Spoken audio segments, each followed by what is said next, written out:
Happy New Year, everyone. Welcome to 2023. Do you guys have any cool, interesting facts about the number 2023?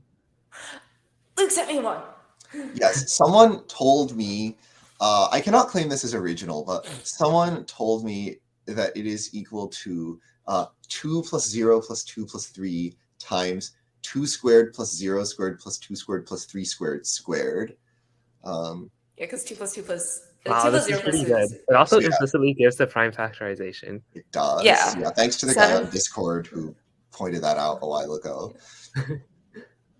7 times 17 squared.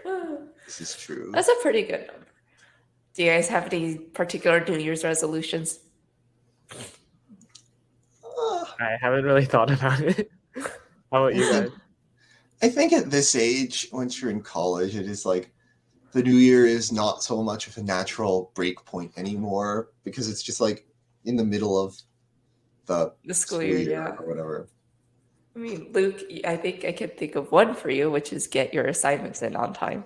I mean, yeah, but that's like a new semester resolution or something. It's a natural what about having a healthy sleep schedule? Oh, that's another good break thing. Between PNR and ABC. I'm just exposing Luke on live TV. Nothing new to see here. Move Amazing. Along. But yeah, so with New Year comes new things, and one of the big things that we want to talk about this episode is the idea of trying new things. Yeah, which is kind of been a thing for us, or in particular me and Luke, since we're like freshly college students, but also just like a good thing to do in general, like with every new year. So but it's not just a thing to do around the time of the new year, of course. It's just a general something thing to do at any time. Yeah. I think you were the one with the most things to say about this, so maybe you can, okay. Don't put me on the spot like this. Okay, so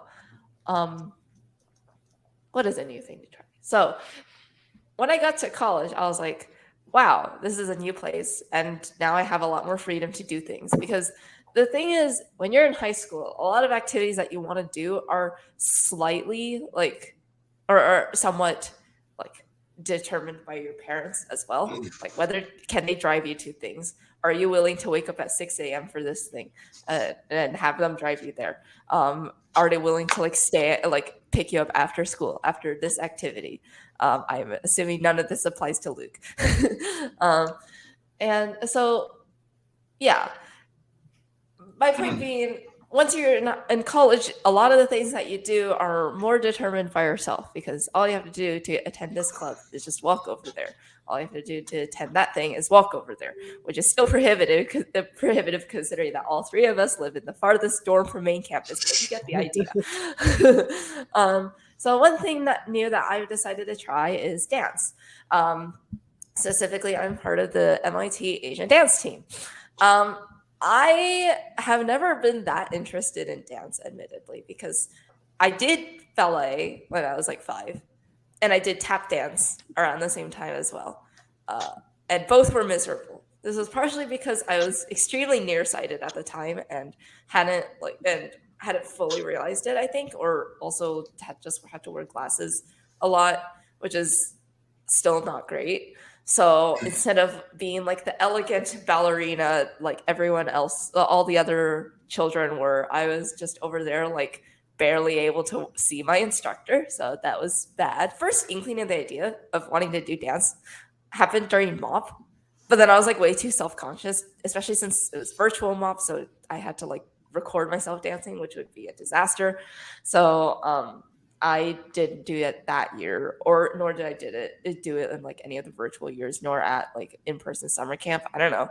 Just had no good reason to do it, I guess. But come college, I'm hey, I like K-pop a lot. Why not learn to dance? And then it ended up going really well. I'm still not a great dancer by any means, but I had a lot of fun, and I'm definitely looking forward to doing it more over college. So that's my spiel about dance. Do either of you two have something new that you tried? I have some things I could say. Or Holden, you can go first if you want to say something, and then I can say something. Yeah, sure. So one new thing I tried, I think, at least for last year, was related to a MISTI experience that was You should like say what at MISTI is. MIT. MISTI stands for, that's a good question. MIT International MIT International. Science and Technology Initiative. Whoa. And that might not mean much to you because what it really means is it's basically a travel slash like study or teach abroad opportunity. And it's something that I did last January, and I went to Ghana to help train their IMO team. And they did have a pretty good scoring this year compared to past years. So I think we're really proud of that. But yeah, I think parts of it were definitely really eye-opening to me. Should I elaborate on this? Yeah, of course. Probably. So like you've taught people before. How is this different from your past experiences? Yeah, so I think one of the biggest differences between like teaching students in Ghana and teaching students in the US is that like in Ghana, there's kind of a different cultural expectation for the students there. And it's definitely not as Olympiad focused or contest math focused.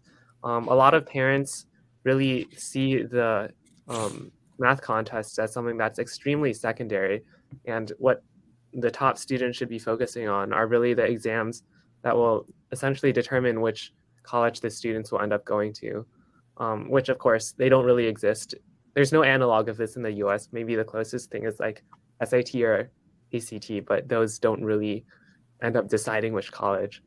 I mean, there's like a thing in China, right? Is it sort of like the Gaokao in China or the JEE in Kind India? of. I don't think it's I guess it's similar. I didn't really inquire into the precise details.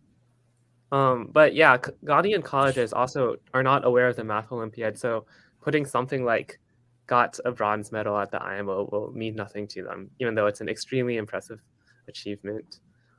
So there's that cultural difference that you have to be aware of when teaching the students, because you should realize that even the top students don't view Math Olympiads as like their primary goal.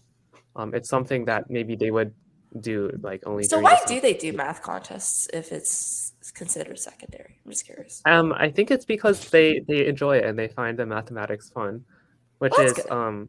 of course the primary reason you should be doing math. I was told of a story of one student who like went to the Math Olympiad camp without telling their parents because they knew their parents would pull them out of it. Oh my gosh. And this eventually happened, and the Ghana team leader tried to reason with the parents and be like, "Oh, Math Olympiads are like this great thing. It can do many wonderful things for you, like give you opportunities abroad. I know a lot of students, a good number of them, end up and come study in the U.S., especially through Math Olympiads, because U.S. colleges do know the value of like doing well in math contests, but I don't think the parents were able to understand that and then pulled their child out, which I thought was kind of sad. But there's a lot of similar things like this. I guess another cultural difference is that in the schools are run a lot differently.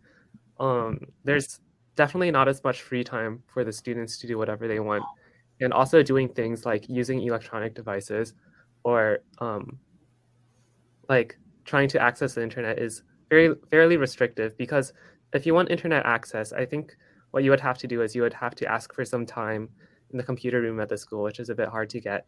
And if you want to use this time to browse like apps or learn additional math, there's definitely a barrier there. Whereas if you are in the US, you can just like go home and do it. I don't know, study math on your own. I see. Yeah. So are you doing the same program this year? Well, of course, you know the answer to this, and it's yes. Yeah. I will be in Tunisia. For the benefit of our viewers. In fact, are you going anywhere? Funny that you mentioned that. I am also going to Ghana. Yeah, I got referred to the program by Holden, and I am going to be doing the same thing. So this is not just nice information for our viewers; it's nice information for me, because now I can figure out how to approach things. And as you say this, I'm still not done with my LaTeX handouts, so I should probably get back to work on those. I didn't even start them before I arrived in Ghana, so don't worry. Oh no. For the first, okay, so like I'm not doing the IMO stuff. I'm doing like the math camp for like the younger students who are just like Oh, the okay. one with like 30 kids, and that one's the first week. So I gotta hurry up. Also, I'm just a very slow latecker, so this is kind of stressful. It's okay. You can use Detechify and practice your latex skills.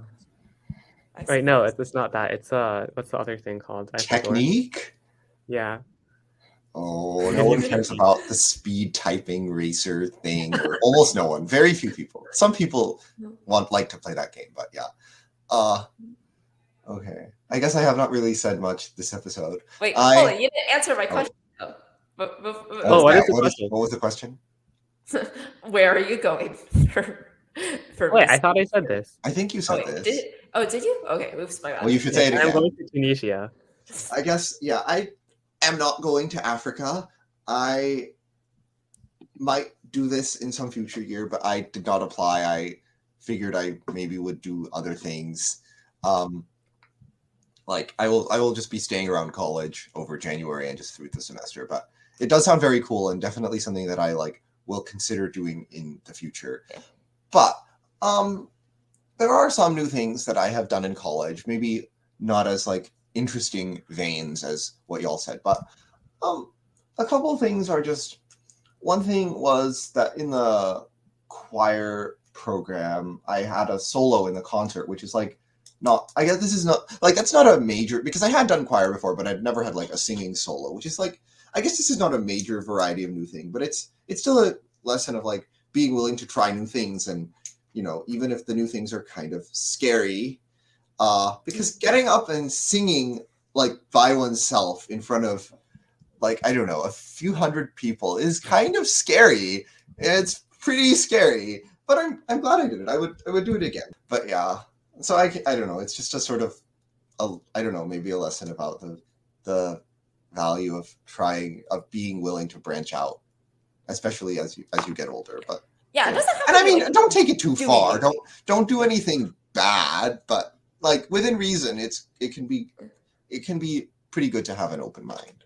Now, there are other topics because we know the AIME is coming up soon as this episode will be released, and the US AMO and JMO will be in like not that long. So we like maybe can give some amount of advice. Though we have maybe talked about this before on the podcast last year, but we can still say some things again I think now. it's worth Now we can reiterating, say especially that things it's more a new in contest season. retrospective. Wait, sorry, hold on, what you say? I think it's worth reiterating, even though it's because Yeah. it's a new contest season. So what advice do we have this time? Okay. Should we start with AIME or Olympiad first? AIME first, AIME, because it comes duh. Like first. chronological order, duh. Okay. Okay. I think you said this last year, but yeah. personally, I like only using one side of the scratch paper, so you can keep the ordering of your scratch paper intact by moving your most recently used paper to the bottom of the stack every time you use a piece of paper. Yeah, that sounds like something you might have said last year, which might have prompted me to say something along the lines of "kill the trees." I swear I said this. Oh, you said this? This was my Anyway. line.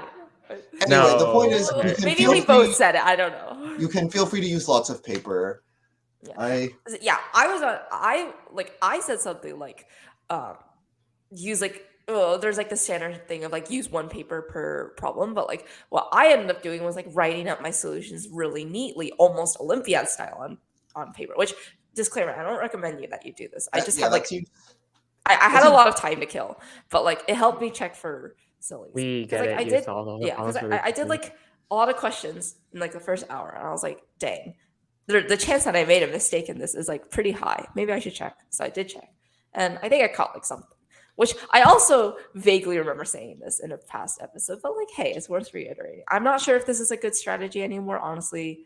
Like, maybe don't do this if you like need the full 3 hours, but like maybe like it's definitely like good to lesser check. version. You should definitely do some checking. Some lesser version, like make your scratch work neat. It's also good to reread the problems. Like I think, like in my senior year of high school, I had a very unfortunate case where there was some geometry problem where it was something about like there was a circle of radius 12, but I thought it said that the equilateral triangle inscribed in it had side length 12, or maybe it was vice versa. But either way, I like did the whole problem, except I had misread the like dimension of the figure, and so I was off by a factor of the square root of 3, which should have maybe tipped. I think I got my like the final radical form answer I got would like had a factor of times the square root of 1, which maybe should have tipped me off to something being amiss, but I didn't, and I got it wrong, and that was very unfortunate. And just I also yeah, think we should give So, some yeah, just advice to. generally Oh, sorry. look over your work again and be careful and reread the problems. Like actually read all the problems and think about each one for like, I don't know, at least like a minute. Yeah. Because In my don't- ninth grade year, I solved number 14, but I missed like one of the earlier ones. Like, but I couldn't do like one of the earlier ones. Like, I don't know, number 9 or something. I don't remember. Yeah, like I had one year where I like missed, where I like solved either number 9 or number 10, but didn't solve, like actually did not solve number 4. Sometimes problems can be, so just like be willing to, and relatedly, don't be demotivated if you like can't solve one of the early problems. I remember some hard 5s and 6s. So like, and sometimes the whole test is hard. So just like, Holden? keep your head up. Hi. Hi. Hi. Yes. Yeah, I was just gonna say that I think we should also give some advice to people who may have like just barely qualified for AIME and are thinking, oh, I can only do like 1 or 2 of these problems. What am I going to spend the entire 3 hours of the test doing? I think it's important to give advice for that as well. I think my first AIME I left like halfway through. I was like, I solved 4 questions. All right, bye, I'm done. Yeah, just I guess if you can, just try to have fun, like just playing with the problems, even if you don't solve them. Yeah, if it's your first time qualifying for AIME, congratulations. Yes. Thing. That's a big Congratulations. Don't put too much pressure on yourself. Actually, just no one should put too much pressure on yourself. Just like whoever you are, try to very enjoy rare to make Olympiad in your first year anyway. So like, I mean, if you really want to, like, do your best, of course. Like, if you think you're capable of going for it, then go for it. Like, that's definitely like good. But like, if it's really your first time and you're just like not super sure of like I like, and this is totally relatable to me because like the first time I took the AIME, I had like I glanced at at the AIME 1 test. I took the AIME 2 that year. I glanced at the AIME 1. I was like, everything on this is hard. I'm going to die. And then I went on the test. I like, sure, I didn't do well, but like I solved like a non-zero number of problems and like did my best, and I solved a problem that I thought was like pretty hard, and I left the test feeling at least satisfied with myself. So just do your best. Try not to put too much pressure on yourself. Like, I think the problems are better than the AMC. Hot take. I think one last piece of advice I want to give is I know Luke earlier mentioned something about like not losing confidence even if you can't solve an easy problem.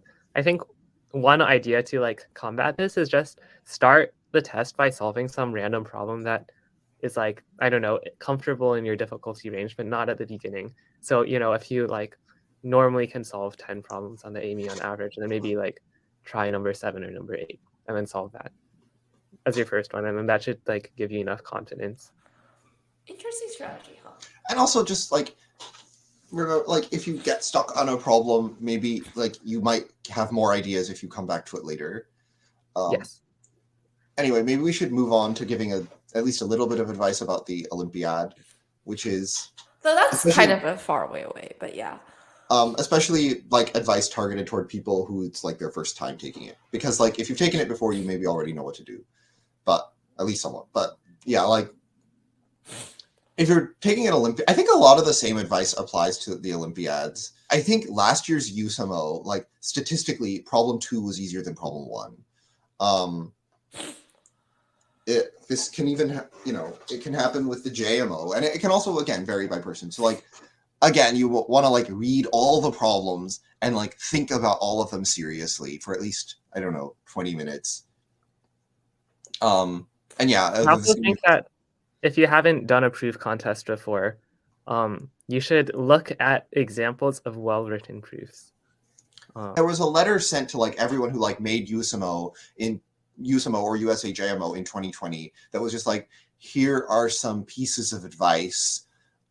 This is like what to do when you've never taken a proof contest before. And I think it can be useful to Google that because it has some good advice in there, like how you should like write a proof and all.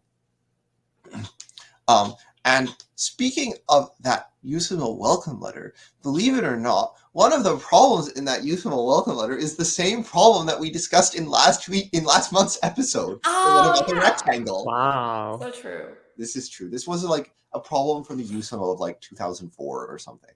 And it's like a pretty tricky problem, but I will like briefly go over the solution. You should like stop watching now if you don't want it spoiled, because I'll just sort of sketch out the solution. It's Right, you basically should state the problem and then sketch the solution. Oh yeah. Like basically, it's just like for which rectangles for which positive real numbers r, can you take a 1 by r rectangle and dissect it into two pieces that are similar but not congruent. And I can at least give you a sketch of the solution. So one thing you can notice, I guess the very first thing you can notice is that if r is 2, then you just have like a domino. Or actually, no, that's a bad example. That's not the right example. Sorry. If r is greater than 2, you can make something that sort of is like, you can cut it into two rectangles that are like the same shape, but one is on its side. Like if r is 5/2, you could cut it into like a 1 by 1/2 rectangle and a 1 by 2 rectangle. And like, you can just sort of play around with a lot of examples, and maybe you can stumble upon some idea of like making a staircase shape to sort of generalize this idea of one of the figures is on its side and the other one. And basically, it turns out that if you make a staircase that's like fine enough, it turns out you can make any ratio that is not exactly 1. I'm sort of skipping over a lot of details here, but you can just sort of make if you make a staircase with one step, you can like get it to be like, instead of like r to r squared plus 1, or like x to x squared plus 1, you get like x plus x cubed to x to the 4th plus x squared plus 1 or something. And like you make the ratios fine enough and it works. I don't remember all the details. I see. And you can probably like find the solution on the internet somewhere, including on is it possible for a 1 by 1? A square? Problem. So the last thing, and again, there are a lot of Olympiad problems that have sort of two parts, where one part is like the answer, and it's just sort of like you have to prove that some things are possible and the other things aren't. And this is a way that some problems, maybe you get partial credit for, like one of the directions is a lot easier than the others, and you like get 1 point for showing that some things are possible in some easy way. And then the hard part was proving that some other things are not possible. I think in this problem, both directions are kind of tricky. But so this is not the best example of that, but some problems, one direction is much easier than the other one. Like problem 3 on the 2021 USIMO, for example, which you can look up. But yeah, the square, it turns out, is not possible. And again, I don't remember all the details of this, but I think it's something like you look at the longest segment that appears anywhere, because like it might be unclear how you would make something rigorous about like geometrical polygons, but you use some combinatorial argument about you look at the longest segment that appears anywhere, and then like they have to share this side in common if it's not part of This seems pretty hard. This was a pretty tricky problem, but okay, admittedly this was problem 3 on the USIMO. So like I will but you can see that like even hard problems can maybe have solutions that can be broken down into smaller pieces. But yeah, you like you like show that they have to share the longest segment that appears anywhere, and so like they have to be at the same scale factor, so if they're similar, they're actually congruent. It was something like this. I don't remember the details. You can look them up.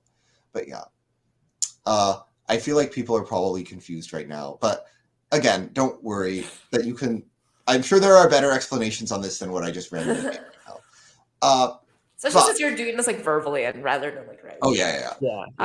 But we do want to give you a new problem for next time, and this was actually on a rather recent contest. This was actually Don't say which one. You should say it in the next episode. Okay. Yeah. Sure. It was on a recent contest, and so it's like there is a rabbit, and the rabbit, like there are 20. So you have a circle where the circumference of the circle is 2022. So then you have the numbers from 1 to 2022 go like equally spaced around the circle. So the distance between any two consecutive ones along the circle is 1. So now you have this rabbit, and the rabbit wants to travel from 1 to 2, and then from 2 to 3, then from 3 to 4, then from 4 to 5, and so on.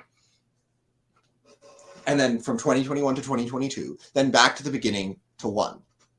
And so whenever the rabbit has a choice of 2 different arcs to take, she takes the shorter one. And if it's a diameter, she just picks arbitrarily. And so the question is, over all labeling, over all the ways to put the numbers around the circle, what's the one that will make the rabbit travel the farthest? So obviously the one that would make the rabbit travel the shortest is if you just put them in order, like 1 to 2 to 3 to 4 to 5. But what's the one that makes you travel the longest? And again, this is another one of those problems where maybe you can think about what's the answer versus, the construction versus the proof that you can't do any better.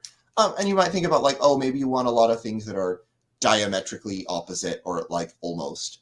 And you can think about this problem is actually easier in the case if you replace 2022 by an odd number. So you might want to think about why that case is like very easy, and then why the like even number case is like not easy, not as easy, and like you have to be more clever. Well, I shouldn't say very easy, but like it's significantly easier to do the odd case because you can just you can think about that. But yeah, you can think about why the odd case is easier, and then like modify some things for the even case, and then like try to make some combinatorial argument again, which will be somewhat trickier. But this is easier than the one about the rectangle. This is definitely easier than that one. I think for people trying this problem for the first time, it might be helpful to replace 2022 with smaller numbers. Oh yeah, like this is another good example. This is a very good piece of advice for Olympiads in general. You should try small cases. I agree. Engineer's induction. and because the small cases can give you an idea for the flavor of the problem. So you might replace 2022 with like 6 or 8 or 10. Yeah, definitely. Because the year number is not actually important. Yeah, it's like, I guess sometimes it's hard to figure out what is important. Like here, Luke kind of already told you that the parity of the number is important, but you really wouldn't figure this out in a contest setting. Yeah, no one is there to tell you. I'm not there to whisper over your shoulder. By the way, it's important that 2020. But yeah, just like you might as well try small cases. Like some MOP instructor gave this as an example of. I think some said something similar about why you should try small cases. That it's basically just like you might as well try them. It doesn't take you very long. You haven't wasted much time, but if it works, then you just suddenly understand the problem and it's a lot easier. Yeah, it really is your friend to try small cases of the problem. Just write out lots of examples, do lots of examples, and you will maybe understand the problem better. It's really good. Okay, we've gone on for a long time. Yeah. Thank you for watching. Yeah. See you next time. Bye.